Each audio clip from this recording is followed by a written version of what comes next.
Усім прывітанне яшчэ раз, з вами по-ранейшаму Зміцер Лукашук. Мы працягваем абмяркоўваць падзею Беларусі і за яе межамі. Працягнем мы абмеркаванне з палітычным аглядальнікам, гісторыкам Александром Фрыдманам. Добрый дзень, спадар Александр. Добрый день, спадар Зміцер, вітаю. Я адразу хочу звярнуцца до наших слухачоў і гледачоў, подписываться на два вельмі важных і цікавых YouTube канала. Безумоўна, першае гэта адкажем за свет, YouTube канал спадара Александра Фрыдмана. Ну і безумоўна, калі хтосьці гэта не зрабіў, YouTube канал Еврорада. Ставьте свае падабайкі, націскайце на званочак, каб не пропускаць наши стрымы. Тым больш, што на сваім канале спадар Александр з'яўляецца часцей, чым у эфирах Еврорады. Ну і расширвайце і ставьте свае падабайкі. Задавайте свае пытанні, тому что такі вось, безумоўна, зваротная сувязь для нас вельмі важная. Спадар Александр нешта так рукой махнуў, што штосьці хацеў дадаць з гэтай нагоды. Не, я только хотел подказать, что это менавіта так. Дякую вялікі. Спадар Александр, я хацеў бы пачаць з падзеі, якая была ось не зараз, не такая не свежая, не гарачая навіна. Яна здарылася колькі дзён таму у Германії, дзе супрацоўнік аэрапорта руками славіў дрон, які быў начынены выбухоўкай, і дрон гэты, як высвятляецца, меў за мэту сваю самалёт гружоны зброяй для Украіны. Што гэта за ўсё ж таки, якія ацэнкі гэтага здарэння, наколькі гэта сур'ёзна, наколькі якая рэакцыя ўвогуле у Нямецчыне на ўсю гэтую сітуацыю, што зараз з гэтым робіцца, ці шакавала гэта грамадства нямецкае, ці там сказалі, ну дзе-то там вайна даляцела, шальная, так сказать, дронавая некая там штучка, ці вот што адбываецца?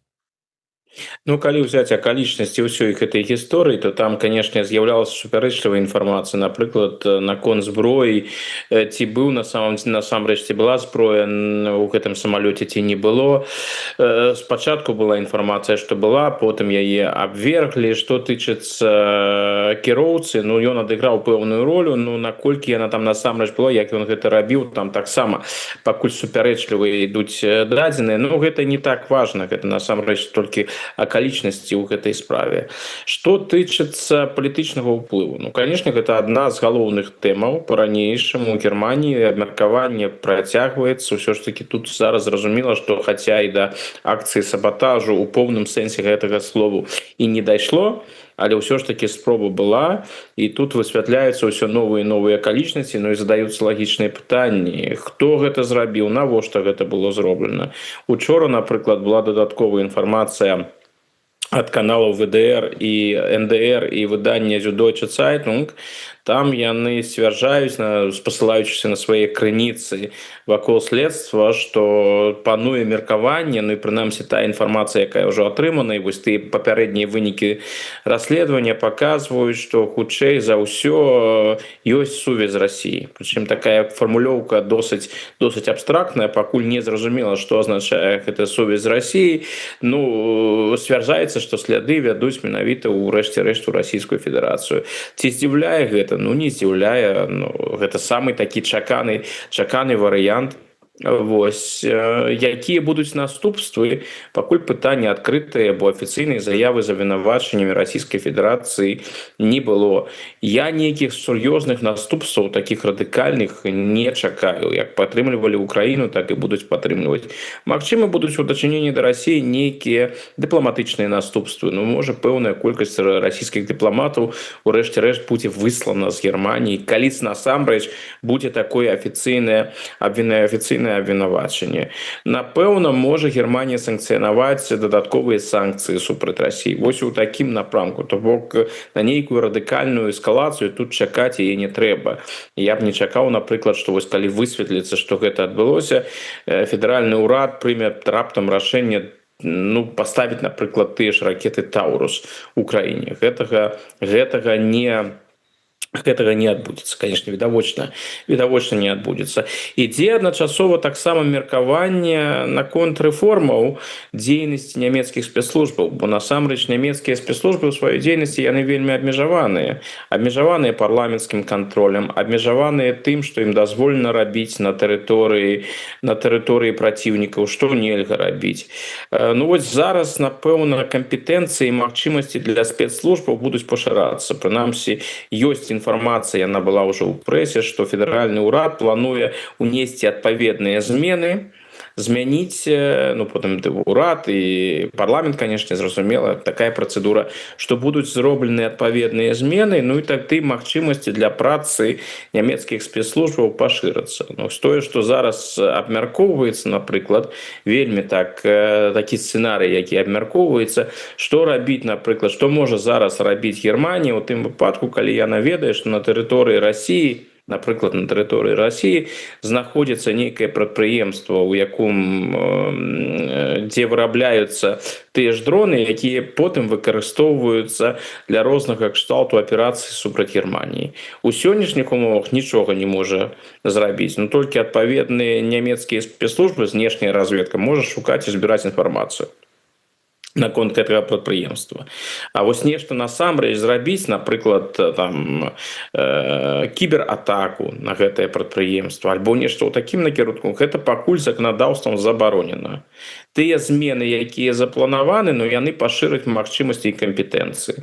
Напрыклад, мяркуецца, што кіберудары супраць такога кшталту прадпрыемстваў, я проста прадпрыемства ўзяў у якасці прыклада, гэта стане магчымым. І гэта таксама, канешне, наступствы ўсяго таго, што адбывалася і адбываецца вакол акцыі сабатажу ў аэрапорце Лейпциг-Хале. Ну, тут трэба пачакаць усё ж такі афіцыйных вынікаў расследавання, пакуль у прэсе з'яўляецца толькі неафіцыйная інфармацыя. То бок у прэсы ёсць свае крыніцы, але ці насамрэч гэта так, тое, што публікуецца, пакуль пытанне адкрыта. Афіцыйных заяў няма. Ну да, я нездарма пачаў з гэтай тэмы нашу размову не толькі таму, што вось з'явілася свежая інфармацыя, дэталі расследавання, якое правялі, вы звярнулі ўвагу на публікацыі, якія былі у нямецкіх найперш СМІ наконт таго, і перакананыя ўсе, што сляды вядуць у Расію. То бок Расія успрымаецца як патэнцыйны агрэсар, як патэнцыйная, а можа ўжо і нават і не патэнцыйная, а рэальная небяспека і толькі пытанне часу, калі дойдзе да гэтага супрацьстаяння. Як рыхтуецца і Нямецчына і, можа быць, увогуле Еўрасаюз? Вот што змянілася пасля гэтай сітуацыі? Ну, рыхтуецца ўжо працяглы час, таму тых экспертаў у галіне бяспекі, якія уважліва сочаць за тым, што адбываецца ва ўкраіне, якія сочаць за рознымі гібриднымі атакамі, якія Расія робіць на тэрыторыі еўрапейскіх краінаў, увогуле заходніх краінаў, іх тое, што адбылося у Лейпциге, гэта не здзівіла. Гэта чакалі, і тут наадварот падкрэсліваецца, што моцна пашанцавала, бо там было, што гэта не нейкі тэст, гэта не спроба паказаць, вось глядзіце, якія мы магутныя, што мы ў стане зрабіць. Сапраўды планавалася дыверсія, іх проста ў гэтым выпадку пашанцавала.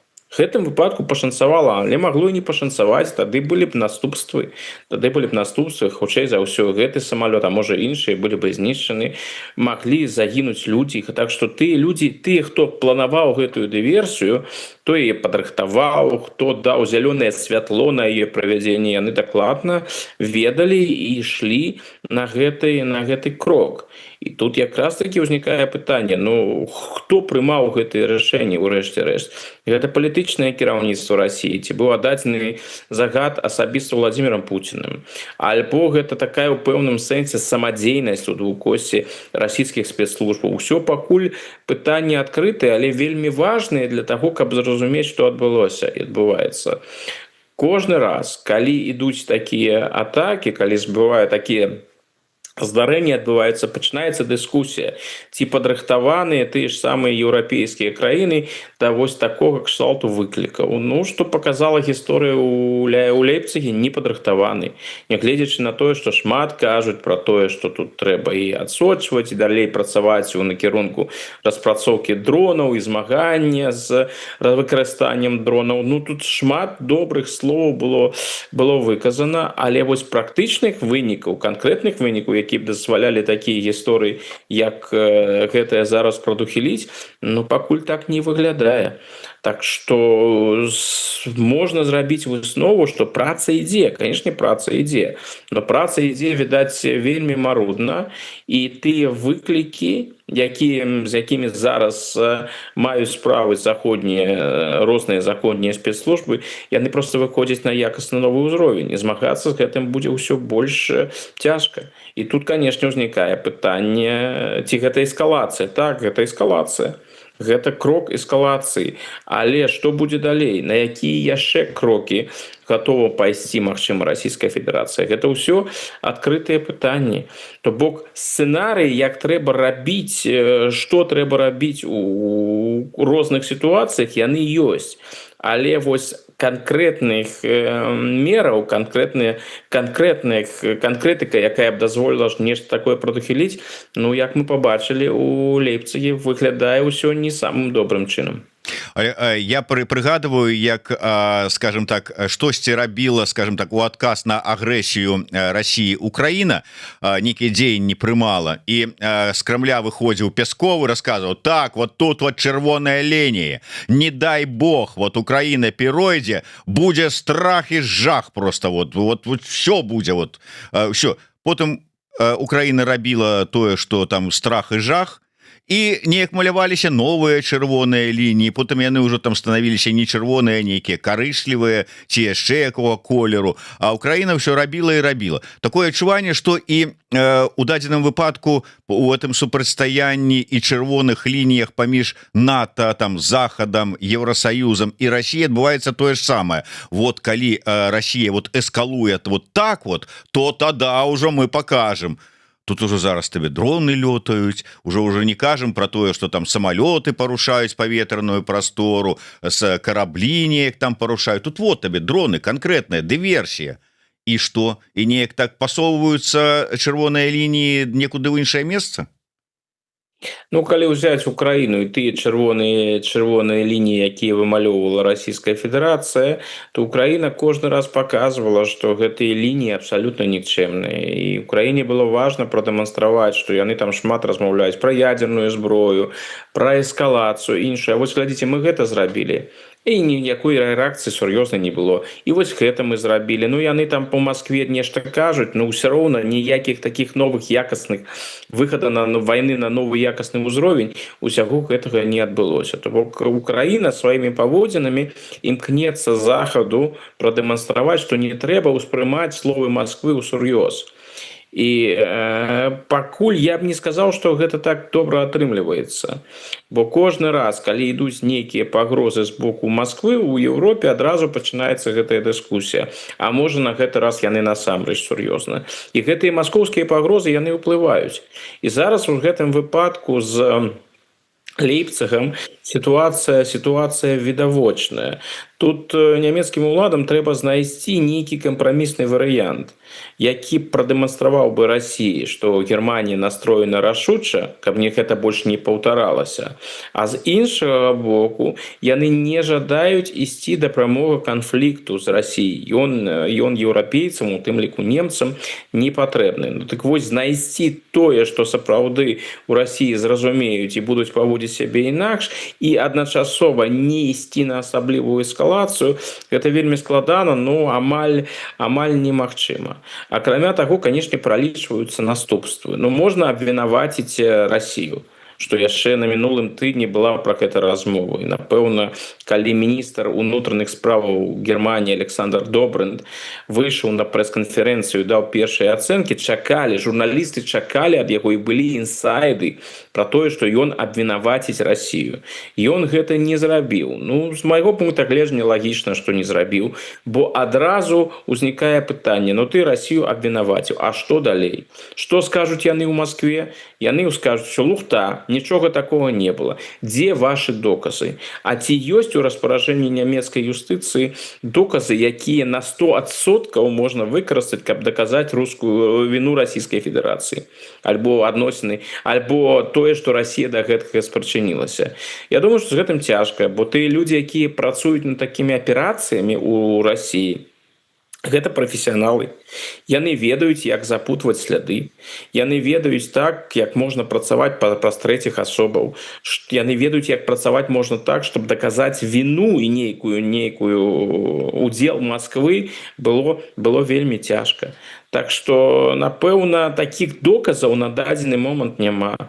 І Расія бы адрэагавала вельмі проста: дзе вашы доказы? Нет у вас доказаў, ну ўсё, лухта, русафобія і іншае. Так гэта была б, напэўна, рэакцыя Расіі, бо яны ж яшчэ не сталі чакаць нейкіх вывадаў следства. Я маю на ўвазе амбасаду Расійскай Федэрацыі ў Берліне. Яны адразу заявілі пра тое, што гэта ўсё фальсіфікацыя, што гэта ўсё інсцэніроўка, Расія не мае да гэтага ніякага стаўлення.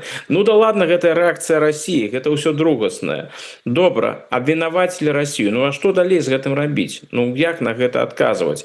Калі ты абвінаваціў Расію ў падрыхтоўцы гэтай акцыі саботажу і ў адказ, там, не ведаю, высылаеш 5 расійскіх дыпламатаў, да хіба ж гэта сур'ёзны адказ? А якія іншыя адказы? На якія адказы ты гатовы пайсці? Гатовы ты, напрыклад, пайсці на тое, каб перадаць Украіне ракеты Таурус?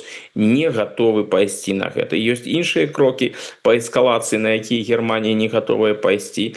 Так што ў гэтым сэнсе гэтым і тлумачыцца такая стрыманая рэакцыя. А не трэба забывацца яшчэ і пра ўнутраную нямецкую палітыку. У верасні чакаюцца зямельныя выбары у Берліне, Мекленбургу, Пярэдняй Памеранії і Саксоніі-Анхальт.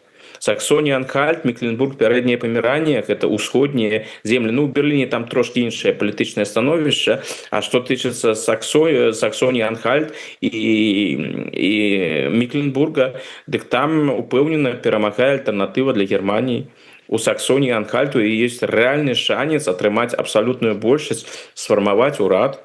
А гэта менавіта тая партыя, актывісты з якой выходзяць з тэзісам, што нельга нам падтрымліваць Украіну. Гэта чужая вайна. Вайна не мае ніякага дачынення да Германіі. Вось мы Украіну падтрымліваем, і што мы атрымалі? Мы выдаткоўваем грошы, ну хай сабе гэтыя грошы. Зараз і ў нас сітуацыя з бяспекай пагоршылася, ну навошта чапляцца да гэтых рускіх? Ведаеце ж, якія яны? Яны ж на ўсё гатовыя. Вось пачынаюць ужо тут рабіць розныя такія рэчы супраць нас. Ну нам гэта трэба? Нам гэта не трэба. Галасуйце менавіта за тую партыю, якая жадае перастаць фінансаваць Украіну, падтрымліваць Украіну, якая выступае супраць паставак зброі Украіне. І што мы бачым зараз у сацыялагічных апытаннях? Пасля выпадку у Лейпциге у Саксоніі-Анхальт альтэрнатыва для Германіі палепшыла свае пазіцыі. На 20% палепшыла. У іх зараз там у розных апытаннях 42, ўжо 43%. Так што яны ад гэтай сітуацыі, магчыма, толькі выйграюць. Можа, гэта і не толькі звязана з Лейпцигам, Халем, можа, там і іншыя прычыны. Але ўсё ж такі, калі зараз федэральны ўрад у сённяшніх умовах пойдзе на эскалацыю у адносінах з Расіяй, хай сабе і вербальную эскалацыю, гэта можа вельмі дрэнна адбіцца на рэзультатах правячай кааліцыі, партыі, якія ўваходзяць у правячую кааліцыю ва ўсходніх землях. Гэта таксама трэба ўлічваць. Так што я думаю, што хутчэй за ўсё бліжэйшым часам, калі не адбудзецца нешта экстраардынарнае, калі там з'явіцца такая інфармацыя, якую проста трэба будзе агучыць, яе агучыць. Калі нічога такога не будзе, будуць чакаць, пакуль пройдуць гэтыя выбары ў першай палове верасня. Ну і потом будзе ўжо, напэўна, з'яўляцца гэтая сур'ёзная інфармацыя, можа, будуць і нейкія крокі з боку Германии. Фридман же говорил, что у АДГ шансов нет, а теперь наоборот. Фрыдман казаў, што у АДГ няма шансаў узначаліць Нямецчыну, Германію, стаць на чале, каб іх партыя как бы кіравала, стала кіруючай партыяй, а пра тое, што у пэўных вось зямельных выбарах яны перамогуць, пра гэта казаў і Фрыдман, гэта казалі і Хрысціна Дарапей і іншыя эксперты, тут нічога дзіўнага няма. Тут трэба сапраўды адрозніваць паміж федэральным урадам і зямельнымі урадамі. Германія гэта федэратыўная краіна. Калі казаць пра федэратыўны ўзровень, так у апытаннях сацыялагічнай грамадскай думкі альтэрнатыва для Германіі ідзе упэўнена на першым месцы 27%, 28%, бывае раз-пораз 29%, ну прыкладна каля 30%. Але гэтага не хапае на федэратыўным узроўні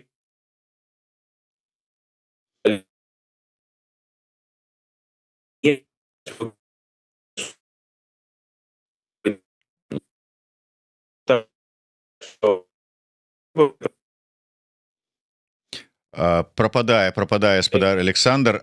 Зараз спадзяюся, што наладзіцца сувязь, ну пакуль што ёсць пэўныя праблемы, я так разумею, з інтэрнэтам у спадара Александра. Спадар Александр, можа быць, калі вы нас чуеце, паспрабуеце адключыцца і падключыцца наноў, ну ці будзем спадзявацца, што зараз нешта наладзіцца наноў. Ну, у любым выпадку, сапраўды так, калі казаць пра вяртацца да сітуацыі з спробамі саботажу, як это называць, так, вярнуўся спадар Александр. Вярнуўся, так, думаю, спадзяюся, што зараз будзе працаваць. Ну, бачыце, вось калі пачынаеш пра тэмы саботажа размаўляць, вось такія рэчы адбываюцца. Так вось, я просто вярнуся караценька да той думкі. На федэральным узроўні у альтэрнатывы для Германіі на дадзены момант шансаў няма. Бо яны могуць перамагчы на федэральных выбараў, але федэральных выбары пакуль не прызначаны, яны павінны адбыцца толькі ў 29 годзе. Но можа ўсё могуць адбыцца розныя рэчы, но пакуль гаворка пра новыя федэральныя выбары не ідзе. Акрамя таго, нават калі б яны адбыліся ў сённяшніх умовах, альтэрнатыва для Германіі набярэ найбольшую колькасць галасоў сярод усіх партый, але не ў стане будзе сфармаваць урад, у іх не будзе абсалютнай большасці, а іншыя партыі выключаюць кааліцыю з імі. Іншая справа гэта зямельны ўзровень. Там, асабліва на ўсходзе, у альтэрнатывы для Германіі яшчэ куды лепшыя пазіцыі. У Мекленбургу, калі не памыляюсь, 35-36%. У Саксоніі Анхальт яшчэ лепш, там 42, нават 43 па розным апытанням. Так вось, у Мекленбургу яны не здолеюць атрымаць абсалютную большасць, яны застануцца ў апазіцыі, а вось у Саксоніі Анхальт тэарэтычна існуе магчымасць, што яны вось гэтымі 42-43% могуць нават атрымаць абсалютную большасць у мясцовым ландтагу, напрыклад, калі розныя партыі кшталту зялёных альбо свабодных дэмакратаў просто ў гэты ландтаг не патрапяць праз 5% бар'ер. І ў гэтым выпадку альтэрнатыва для Германіі можа прыйсці да ўлады у канкрэтна ўзятай федэратыўнай зямлі. То бок у Саксоніі Анхальт. Такая магчымасць яна сапраўды ёсць. Але ізноў жа мы не гаворым зараз пра федэральны ўзровень. Ну, просто невялічкае тлумачэнне, хтосьці можа сказаць, што нам да тых нямецкіх выбараў, што нам да таго АДГ прыйдзе, дзе яна прыйдзе, не прыйдзе да ўлады. Але як толькі што у нас у эфіры казала Роза Турарбекова, рэжым Лукашэнкі вельмі спадзяецца, што да ўлады ў краінах еўразвязу у пэўнай большасці прыйдуць правыя. Там у Нямецчыне, там можа быць у іншых краінах і зменіцца стаўленне і рыторыка ў дачыненні да рэжыма, і вось яны на гэта спадзяюцца, што і тады наладзяцца з гэтымі новымі урадамі правымі нейкія стасункі і зменіцца пазіцыя, можна будзе санкцыі адмяняць і налажваць гандаль і гэтак далей. З гэтага пункту гледжання вось нам цікава, што ўсё ж такі адбываецца, якія ёсць перспектывы. Але я хацеў хацеў бы зараз да іншай дронавай тэмы вярнуцца. Дронавая атака адбылася учора ля памежнага пункта пераходу на беларуска-расійскай мяжы. Да, не толькі беларуска-расійская мяжа існуе, не толькі там юрыдычна, фармальна, нефармальна, але рэальная мяжа, і там нават памежныя пункты перахода ёсць, і кантроль на гэтых пунктах ёсць. Так вось, некалькі грузавікоў на расійскай тэрыторыі патрапілі пад удары дронаў, загарэліся, сцвярджаецца, што нават некалькі людзей загінулі. Ну і ввогуле как бы інфармацыя вельмі розная, кажуць про тое, што там некалькі грузавікоў былі іранскія, хто нейкі беларускі, ну і гэтак далей. Што вы чулі, якая ёсць інфармацыя пра гэты інцыдэнт і якія ў вас увогуле з гэтай нагоды ёсць свае меркаванні? Ну, прыкладна ўсё тое, што я пра гэты інцыдэнт ведаю, вы толькі што агучылі, нейкіх новай інфармацыі у мяне на гэты конт няма, то бок што такой велізарнай падзеі гэта не стала, бо такія атакі дронаў на тэрыторыі Расіі яны адбываюцца амаль кожны дзень, і нават украінскі бок асаблівыя акалічнасці не паведамляе. З пункту гледжання Украіны гэта, напэўна, калі яны вырашылі там ударыць, напэўна, нейкая інфармацыя ў іх была, таму інакш бы они хутчэй за ўсё не марнавалі б тыя ж самыя рэсурсы на такога кшталту аперацыю. Ну, відавочна, там было нешта такое, што іх зацікавіла.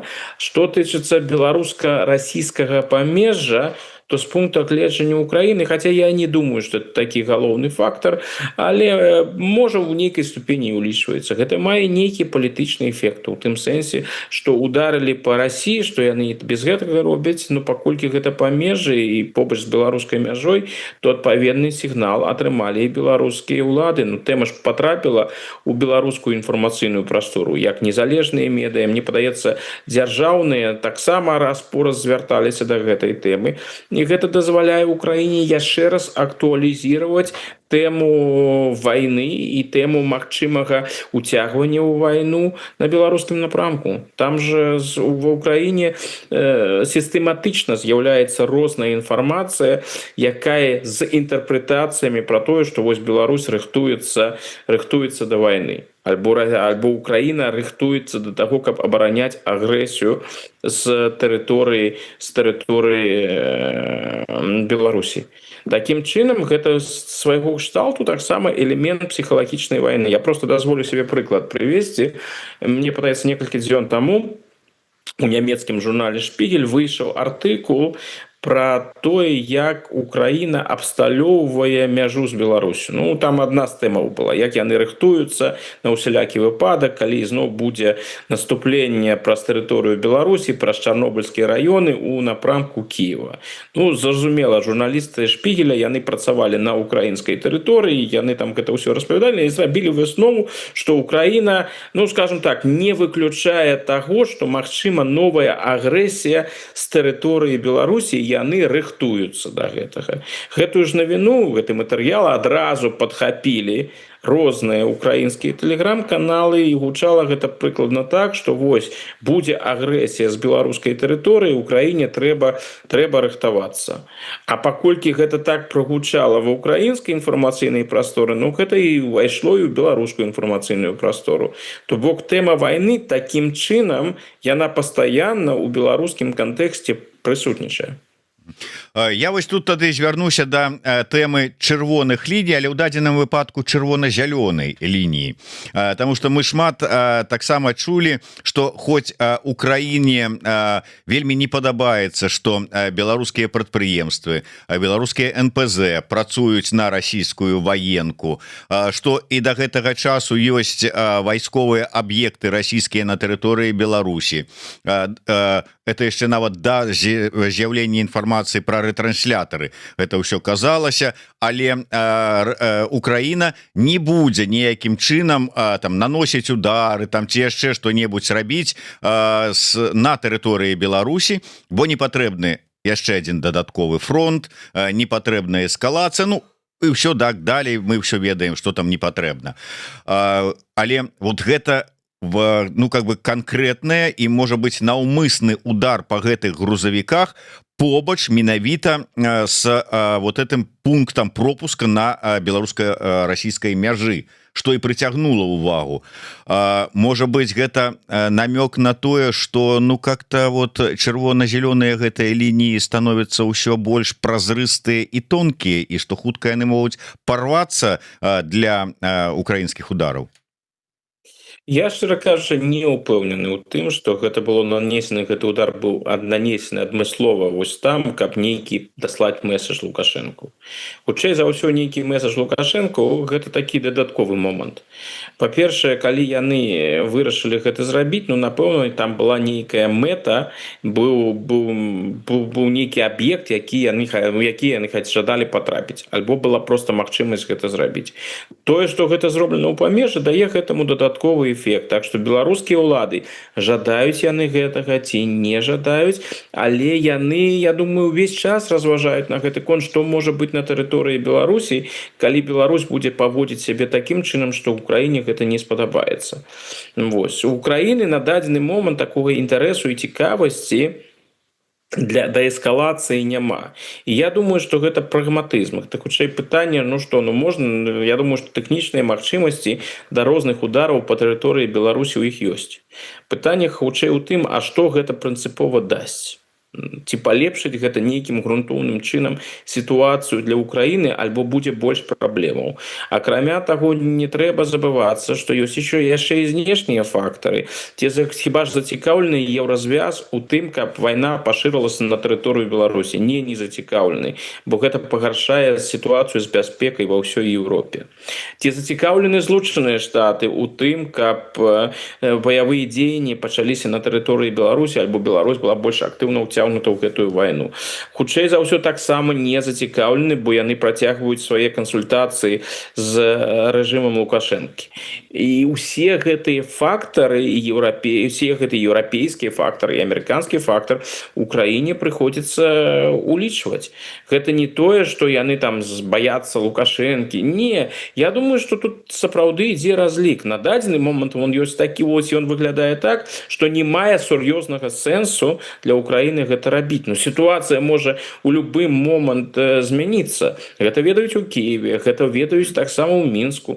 Таму і Лукашенко імкнецца паводзіць сябе як мага асцярожна, каб не зрабіць такія крокі, якія прывялі да таго, што Украіна можа нанесці нейкі удар. Бо зноў жа вопыт такі ёсць.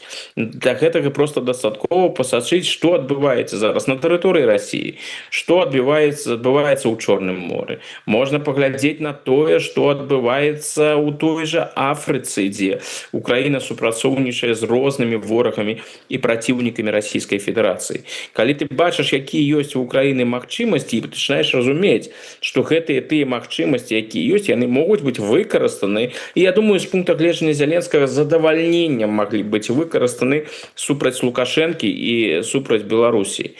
І тое, што гэта не робіцца, это не таму, што Украіна гэтага баіцца, альбо таму, што ў Украіны няма магчымасці, яна не баіцца, у яго ёсць магчымасці. Пытанне ў тым, што на дадзены момант гэта разглядаецца як контрпрадуктыўны крок. Крок, ад якога будзе больш мінусаў, чым плюсаў. Напэўна, такая вось пазіцыя украінскага боку. Ну да, гэта майстэрства, як бы не хацелася, как бы так сказать, даць такі адказ за там словы пра гніду, наркамана і ўсяго астатняга, але палітычныя і вайсковыя вымогі яны как бы не дазваляюць кіравацца эмоцыямі. Але узгаданая вами сітуацыя на Чорным моры, не толькі на Чорным моры. Вот сёння ранішняя інфармацыя, як Украіна добра так ударыла по новоросійскім порце, дзе вельмі такая інфраструктура сучасная і вельмі шырокая была па вот менавіта разгрузке, адгрузке зерня. Тое ж самае робіць Расія. Мы, можа быць, не так это шырока абмяркоўваецца ў нас, але Адэса, іншыя порты украінскія, яны таксама трапляюць пад магутныя удары расійскіх акупантаў, і выносіцца ўся гэтая інфраструктура, якая дазваляе займацца імпартам, экспартам і гэтак далей. Але Якія пагрозы гэта нясе, да чаго это прынясе? Ужо шмат кажуць, што паколькі вынесеныя як і расійскія, так і украінскія парты, то не будзе ні паставак украінскага зерня, ні тавараў з расійскай тэрыторыі на захад, пра голад кажуць і гэтак далей. Якія ацэнкі, як это закране Еўропу і наш рэгіён? Ну, што датычыцца голаду, мне падаецца ўсё ж такі гэта прапагандысцкі фактар, гэта вядомая гэта дыскусія пра голад у свеце. Яна была ў 2023-2022 годзе у перад заключэннем альбо ў кантэксце гэтай здзелкі збожжавых. Да, мы уже перажылі голад вялізны, звязаны са знікненнем сусветнага рынку беларускага калія. Менавіта. Так што гэта ўсё зразумела аргументы, якія закідваюць, якія вельмі эмацыянальныя, якія могуць паўплываць, але ізноў жа мала што яны маюць рэчаіснасцю. Калі паглядзець на сітуацыю, то яна, канешне, дрэнная. Яна дрэнная для Расіі, але яна і дрэнная, вельмі дрэнная для Ўкраіны, бо гэтыя удары наносяцца сістэматычна. Яны наносяць Украіне шкоду, вельмі сур'ёзную шкоду. Яны знішчаюць той жа украінскі прыватны бізнес, бо Украина наносіць удары там по гэтым складскім памяшканням Вайлдберрис, расіяне наносяць удары по памяшканням там розных украінскіх супермаркетаў, гандлёвых цэнтраў і іншых установаў. То бок гэта ўсё таксама адбываецца. Праблема яшчэ ў тым, што я б нават сказаў, што гэта галоўная праблема, тое, што ў Украіне фатальна не хапае супрацьпаветранай абароны, сродкаў супрацьпаветранай абароны. І ў еўрапейцаў хай сабе і абмежаваны, але магчымасці дапамагчы ёсць. Гэтай магчымасці не выкарыстоўваюцца. То бок Расія карыстаецца момантам. Яны ведаюць, што калісьці сітуацыя, напэўна, зменіцца не на карысць Расіі. У Украіны будуць магчымасці абараняцца, яна трымае гэтае абсталяванне. Но зараз яго няма. І зараз Расія імкнецца нанесці максімальную шкоду украінскай эканоміцы. І ў іх гэта атрымліваецца. Так што ў гэтым сэнсе я б не сказаў бы, што тут нейкі парытэт, але не трэба, гэта тая сітуацыя, калі не трэба абмяжоўвацца толькі украінскімі поспехамі. Я сачу і бачу ў розных украінскіх сродках масавай інфармацыі, там вельмі актыўна падкрэсліваецца, якія мэты дасягнула Украіна на тэрыторыі Расіі і куды менш інфармацыі пра ўласныя страты. Калі паглядзець на заходнія публікацыі, там Wall Street Journal, Bloomberg і іншыя, яны паказваюць, што Расія атрымліваецца наносіць вельмі сур'ёзную шкоду ў Украіне ў гэтым сэнсе. Давайте закранем тэму яшчэ одну, якая, як вынікае з каментароў, цікавая наша гледачам. Ну і ўвогуле тут как бы пераходзім нават з канкрэтыкі на больш такія агульныя рэчы. Вожык Патрыёт піша: вось нібыта Рыбакоў прыходзіў да Лукашэнкі, прагаварылі ўсе кантакты, установкі ў камунікацыі з амерыканцамі, а далей цішыня. Усё заморозка? Пытается Вожик. И зови меня просто Джек додае: всем Беларусь неинтересно, Коул нас забыл, Европа заткнула в уши и в ухи, Украина молчит, пушки ее молчат. Ну, яны-то не молчать, конечно, але вот калі казаць про беларускі накірунак, та молчать. Але что адбываецца? Все забыліся про Беларусь? Ну, я не думаю, што Коул забыўся, бо гэта ж ягоная праца, я ўжо спецпрадстаўнік прэзідэнта Злучаных Штатаў па Беларусі, і можна было б сказаць, што там усё скончана ў той момант, калі б, напрыклад, таго ж Коула накіравалі б у адстаўку, альбо ўвогуле адмовіліся ад такой пасады і сказалі, што вось не патрэбны нам нейкія прадстаўнікі па Беларусі. Па-ранейшаму ўсё застаецца, так што я сыходжу з таго, што там кансультацыі, перамовы працягваюцца марудна, бо ізноў жа і пытанні складаныя, но і галоўная праблема гэта знешнепалітычныя ўмовы, якія неспрыяльныя. Я думаю, што прынцыпова ёсць дамоўленасці паміж Мінскам і Вашынгтонам. Я думаю, што ёсць дамоўленасці наконт гэтай вялікай здзелкі. Я думаю, што ёсць дамоўленасці наконт сумеснай працы на калійным напрамку. Але для гэтага патрэбны спрыяльныя знешнія фактары. Мінск і Вашынгтон могуць дамовіцца пра тое, што Злучаныя Штаты будуць удзельнічаць у экспорце беларускага калія. амерыканскія прадпрыемствы, амерыканскія фірмы. Але каб рэалізаваць гэтую схему, трэба заручыцца падтрымкай еўрапейцаў, менавіта Літвы. А ў сённяшніх умовах гэта зрабіць немагчыма.